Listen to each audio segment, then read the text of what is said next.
Hello friends, আমার channel town Barbies লাইফস্টাইলে তোমাদের সকলকে স্বাগত। আমি আবারও চলে এসেছি নতুন আর মজাদার একটা গল্প নিয়ে। তোমরা তো আগের ভিডিওতে দেখতেই পেয়েছো যে ধ্রুব সেই বাচ্চা মেয়েটিকে বাঁচাতে গিয়ে নিজেই বিপদের মুখে পড়ে গেছে, আর তারপর ধ্রুবকে নিয়ে সবাই মিলে হাসপাতালে চলে এসেছে। তাই চলো দেখে নিই আজকের ভিডিওতে কি হতে চলেছে। আরে ধ্রুব, তো এ কি অবস্থা! ইস, অনেকটাই তো চোট পেয়েছো দেখছি, মাথাতেও লেগেছে, হাতটাও দেখছি ফ্র্যাকচার হয়ে গেছে। কি যে করো তোমরা! দাদা, তোরও তো দেখছি অনেকটাই লেগেছে। পুলিশ ফোর্স নিয়ে যেতে পারিসনি? তাহলেই তো এত বিপদে পড়তে হতো না।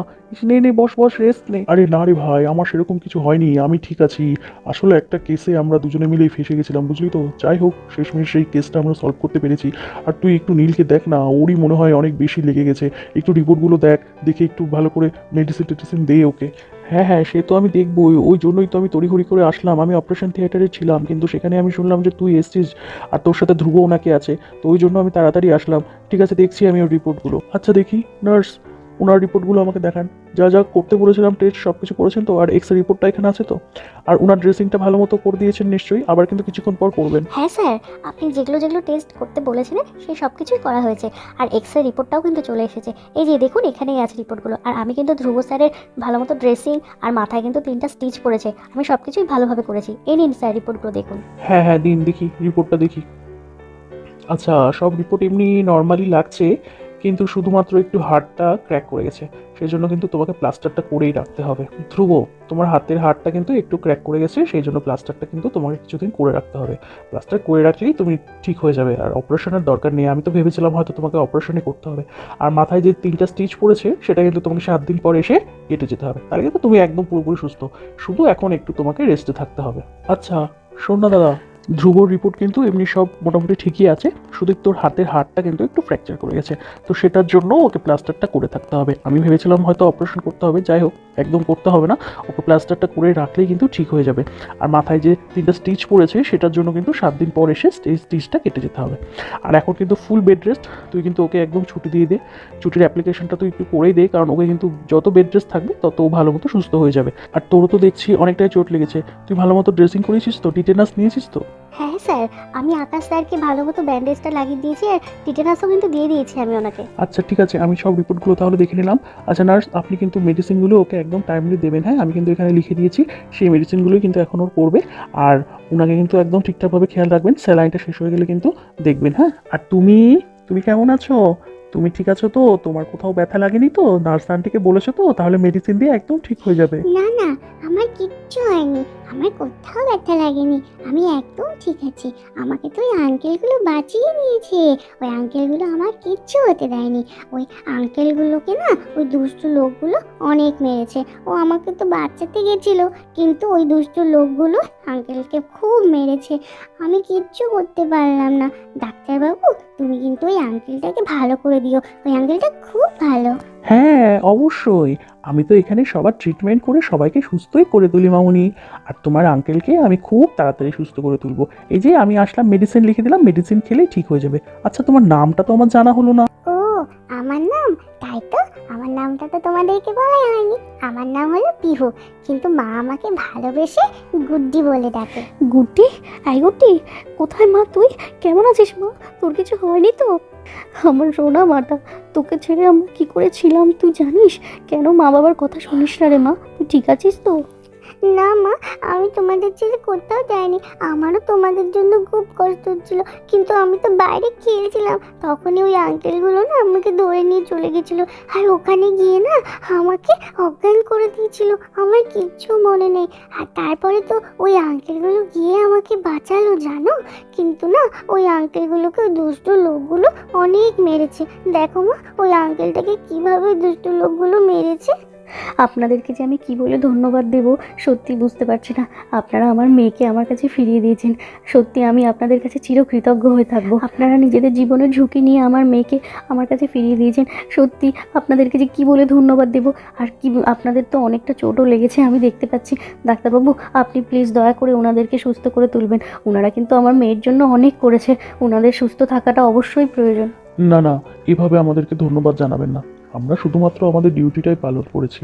আমরা যে সুস্থ স্বাভাবিকভাবে পিহুকে আপনাদের হাতে তুলে দিতে পেরেছি, এটাই আমাদের কাছে সত্যি খুব গর্বের ব্যাপার। এই জন্য আমাদের সত্যি খুব ভালো লাগছে। আর হ্যাঁ, আমাদের আরেকজন পুলিশ অফিসার মানে ধ্রুবর একটু বেশি চোট লেগেছে, কিন্তু ঠিক আছে, ডাক্তারবাবু ওকে দেখছে, সুস্থ হয়ে যাবে। এই সব কিছু আসলে আমাদের ডিউটির মধ্যেই পড়ে, এইটা আমাদের একটা ডিউটিরই পার্ট।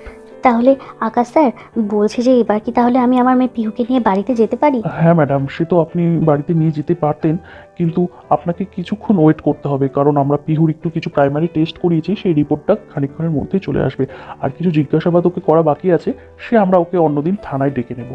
আচ্ছা আচ্ছা, ঠিক আছে স্যার, কোনো ব্যাপার না, আমি পিহুকে নিয়ে এখানেই ওয়েট করছি। আচ্ছা ধ্রুব, বলছি তাহলে তুমি এখন একটু রেস্ট করো, একদম কিন্তু কোনো চিন্তা করবে না, আমি কিন্তু এখানেই আছি, কোনো অসুবিধা হলে আমাকে জানাবে। আর দাদা, তুইও এখন বাড়িতে যা, বাড়িতে গিয়ে রেস্ট কর, আর কোনো অসুবিধা হবে না, আমি তো এখানেই আছি।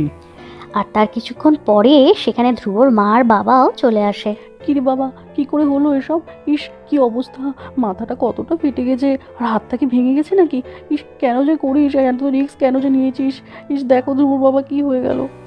আচ্ছা আকাশ বাবা, কি করে হলো এরকম বলো তো? তোমার তো দেখছি অনেকটাই লেগেছে। আচ্ছা, ডাক্তারবাবু দেখে গেছে তো নাকি? মেসমশাই, মাসিমা, আপনারা এত চিন্তা করবেন না। আর ডাক্তারবাবু কিন্তু এক্ষুনি দেখে গেলেন, আর সেরকম কিছু হয়নি। ওই মাথায় একটু 3টা স্টিচ পড়েছে, আর হাতটা কিন্তু ভাঙেনি, হাতে একটু ক্র্যাক হয়েছে, যার কারণে প্লাস্টার করে রাখতে হবে। একটু রেস্ট নিলেই ঠিক হয়ে যাবে। আসলে বুঝতেই পারছেন, এই চাকরিতে তো একটু ঝুঁকি নিয়ে কাজ করতে হয় আমাদের, কিন্তু আপনারা কিন্তু চিন্তা করবেন না, আপনারা বসুন না। ও, ডাক্তারবাবু দেখে গেছেন? আচ্ছা ঠিক আছে, কিন্তু তোমারও তো দেখছি অনেক লেগেছে বাবা, তুমিও একটু রেস্ট নাও। আর সেই বাচ্চাটা ভালো আছে তো?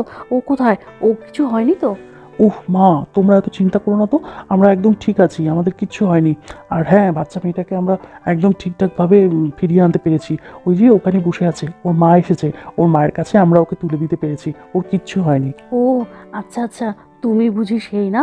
ঠিক আছে ঠিক আছে, সাবধানে থাকো মা, বাচ্চা মেয়ে, কি একটা বড় বিপদ হয়ে যেত। কিছু হয়নি তোমার? এই রোগ হ্যাঁ, এই সব কিছু আসলে ধ্রুব স্যার আর আকাশ স্যারের জন্যই সম্ভব হয়েছে। ওনারা আমার মেয়েকে সুস্থভাবে আমার কাছে ফিরিয়ে দিয়েছেন। ওনারা না থাকলে যে কি হতো, ওনাদের ঋণ আমি কখনো ভুলবো না। আর তার বেশ কিছুক্ষণ পরে সেখানে নেহা আর বর্ষাও ধ্রুব আর আকাশের সাথে দেখা করতে চলে আসে হাসপাতালে। এ কি ধ্রুব, এ কি অবস্থা হলো তোমার? ইস, মাথাটা তো ফেটে গেছে দেখছি, আর হাতটাও কি ভেঙে গেল? হে ভগবান, কি অবস্থা হয়েছে দেখেছো? আর তোমারও তো দেখছি লেগেছে। কি গো, তুমি ঠিক আছো তো? ইস, কি যে করো না তোমরা, সত্যি। আরে বাবা, আমার কিচ্ছু হয়নি, আমি একদম ঠিক আছি। এই ধ্রুবই আসলে একটু বেশি চোট লেগে গেল, ওর জন্য সত্যি খুব খারাপ লাগছে। আরে স্যার, এভাবে বলবেন না, আমি একদম ঠিক আছি, আমার তো কিছু হয়নি, হাতটা তো ভাঙেনি, সামান্য একটু ক্র্যাক এসছে। আর আমরা তো দুজন মিলেই কেসটা সলভ করতে গেলাম স্যার, এই দুজনে মিলেই একটা মিশনে গেছি, সেখান থেকে আমরা বাচ্চাটাকে বাঁচাতে পেরেছি, এটাই বিশাল। আর হ্যাঁ, আর একজন তান্ত্রিক কিন্তু পালিয়ে গেছে, তাকেও ধরতে হবে আমাদের। আচ্ছা দাদা, তোরা যে কাজে গেছিলি, সেই বাচ্চা মেয়েটাকে যে বাচ্চাতে গেছিলি, সেই বাচ্চা মেয়েটা ভালো আছে তো? ওর কোথাও লাগেনি তো? হ্যাঁ, বাচ্চাটাকে নিয়ে এসেছি তো, ওই যে দেখ না, ও ওর মায়ের কাছে বসে আছে। ওকে যে সুস্থ স্বাভাবিকভাবে ওর মায়ের কোলে তুলে দিতে পেরেছি, এটাই আমাদের কাছে অনেক, এটা বিরাট পাওনা আমাদের, বুঝলি? ও, তুমি এখানে মায়ের কাছে বসে আছো? তুমি ঠিক আছো তো? তোমার কিছু হয়নি তো মনা? হ্যাঁ, আমি একদম ঠিক আছি আন্টি, আমার কিচ্ছু হয়নি। ওই যে আঙ্কেলগুলোই তো আমাকে বাঁচিয়ে দিল। ওই আঙ্কেলগুলো না খুব ভালো।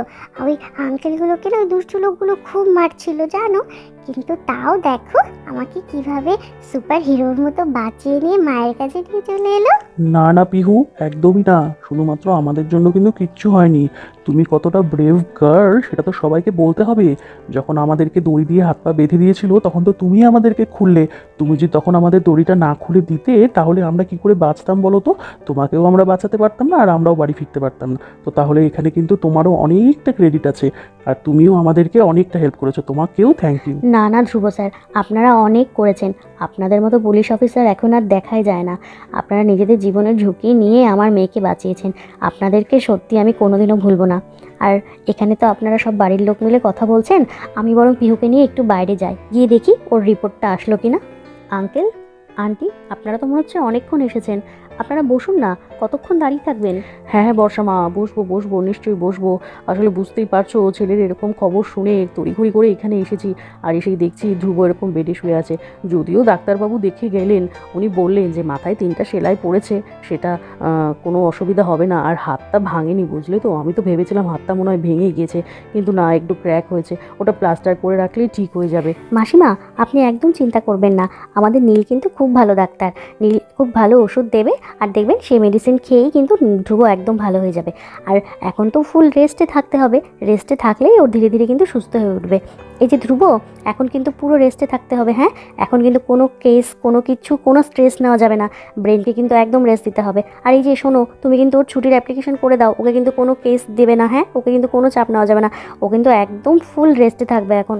হ্যাঁ, এখন তো একটু বাড়িতে থেকে রেস্ট নিয়ে শরীরটা সুস্থ করতে হবে, অনেকটাই চোট লেগে গেছে।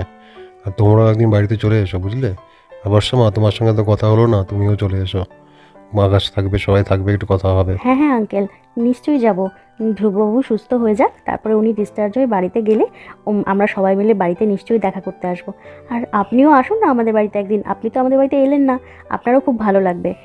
বলছি যে স্যার, ম্যাডাম, এবার কিন্তু আপনাদের একটু বাইরে যেতে হবে। হ্যাঁ, কারণ আমার কিন্তু ধ্রুব স্যারকে মেডিসিন দেওয়ার সময় হয়ে গেছে, আর এখনই কিন্তু ডাক্তারবাবু আবার দেখতে আসবে। তো প্লিজ আপনারা একটু বাইরে গিয়ে বসবেন, তারপরে ডাক্তারবাবু চলে গেলে আপনারা আবার ভেতরে এসে কথা বলতে পারবেন। হ্যাঁ হ্যাঁ নার্স, আমরা এক্ষুনি বেরিয়ে যাচ্ছি।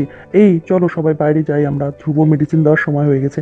মাসিমা, মেসোমশাই, চলুন বাইরে চলুন। আপনারা চিন্তা করবেন না, ধ্রুব একদম ঠিক আছে, আর ওইখানে থাকলে একদম সুস্থ হয়ে যাবে। আচ্ছা ধ্রুব, তুমি থাকো, আমি তোমার বৌদিদের নামিয়ে দিয়ে এক্ষুনি চলে আসবো আবার। তুমি কোনো চিন্তা করো না, আমি এখানেই থাকবো। আর ডাক্তারবাবু যা যা জিজ্ঞেস করবে তুমি কিন্তু ঠিকঠাকভাবে বলো। হ্যাঁ, কোনো অসুবিধা সুবিধা সব কিছু কিন্তু বলবে। বাবা, তুই তাহলে থাক, আমরা তাহলে এখন বাইরে যাই, ডাক্তারবাবু আসবে বলছে। আর শোন না, তুই কিন্তু একদম একা একা নিচে নামার চেষ্টা করবি না। হ্যাঁ, নার্সকে বলবি একা একা নামতে গেলে কিন্তু ব্যথা লাগবে, কষ্ট হবে। ইস, থাক বাবা, হ্যাঁ তুই কিন্তু ঠিক মতো থাকবি, আর আমি কালকে আবার আসবো, আমি আর তোর বাবা। ধ্রুব, আমরা তাহলে এখন আসছি, তুমি কিন্তু সাবধানে থেকো। হ্যাঁ, আর কোনো অসুবিধা হলে কিন্তু তোমার স্যারকে ফোন করো। আর এখানে যদিও নীল আছে, তোমার কোনো সুবিধা অসুবিধা সব কিছু তুমি ওকে বলো। আমরা তাহলে আসছি। বৌদি, বলছি আমি তো ধ্রুববাবুর সাথে একটুও কথা বললাম না, তোমরা বরং একটু বাইরে গিয়ে দাঁড়াও, আমি একটু কথা বলে আসছি।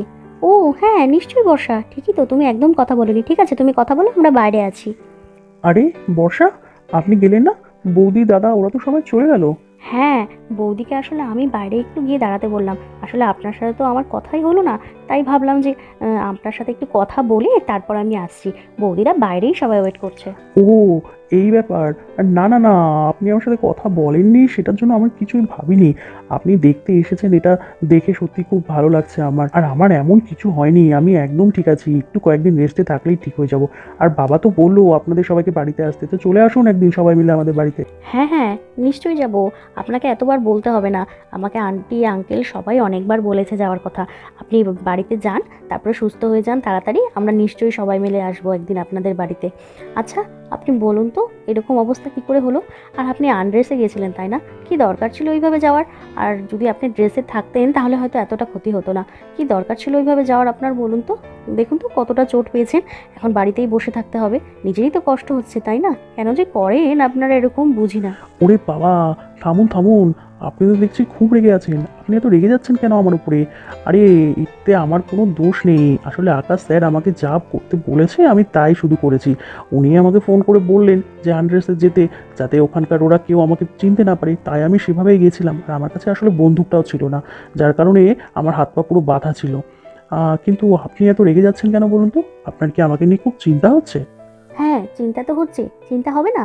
আপনি এখন আমাদের ফ্যামিলির সাথে জড়িয়ে গেছেন, আপনার সাথে পরিচয়ও হয়েছে, তো এইটুকু তো চিন্তা হতেই পারে তাই না? আপনারা যদি পুলিশ ফোর্স নিয়ে আগে থেকেই রেডি হয়ে যেতেন তাহলে এই ক্ষতিটা হতো না। কতটা শারীরিক ক্ষতি হয়ে গেছে আপনার বলুন তো? আচ্ছা ঠিক আছে, সে যাই হোক, আপনি এখন তাড়াতাড়ি সুস্থ হয়ে উঠুন, আর আমি আবার পরে দেখতে আসবো। আজকে তাহলে আসছি, আপনি থাকুন, সাবধানে থাকবেন কিন্তু। তাহলে বন্ধুরা, তোমরা তো এখানে দেখতেই পেলে ধ্রুবর সাথে কিন্তু হাসপাতালে সবাই মিলে দেখা করতে চলে এসেছে।